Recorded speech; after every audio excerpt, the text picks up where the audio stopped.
बिस्मिल्लाहिर्रहमानिर्रहीम। अस्सलाम वालेकुम। गिलगित बल्तिस्तान असम्बली 20 रिजर्व 2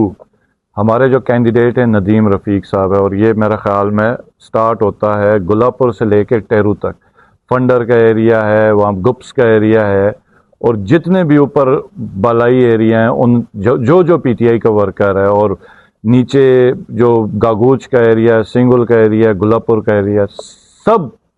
लोगों को जो बसने वाले उधर हैं, पीटीआई के वर्कर्स हैं, सपोर्टर हैं, खान साहब के नज़रियाती लोग हैं, और वो लोग बिलखुसूस जो साइलेंट वोट है, जो समझता है कि वोट से कुछ फ़र्क नहीं पड़ना, तो उनके लिए पैगाम यही है कि आप सब ने पाकिस्तान तहरीक इंसाफ के जो कैंडिडेट हैं नदीम रफ़ीक है, इसको वोट करना है और इनको जिताना है, क्योंकि बहुत लाजमी है कि ये जो आपका वोट है ये एक एक वोट ने काउंट करना, और ये एक खामोश पैगाम है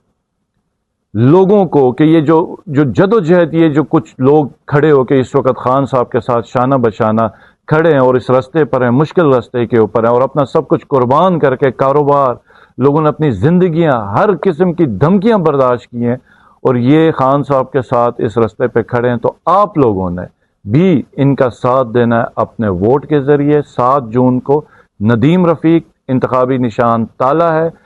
फंडर के जो एरिया है टेरू के हैं, और हल्का 20 गिलगित बल्तिस्तान असम्बली 20 और रिजर्व 2 के गुलापुर के जो मेरे लोग हैं, सिंगुल एरिया है, आगे गागूच है, जितना भी, उन सब के लिए पैगाम है कि पाकिस्तान तहरीक इंसाफ के जो नुमाइंदा हैं, जो टिकट होल्डर हैं, उनका नाम नदीम रफ़ीक है और आपने उनको वोट करना और जिताना। बहुत शुक्रिया।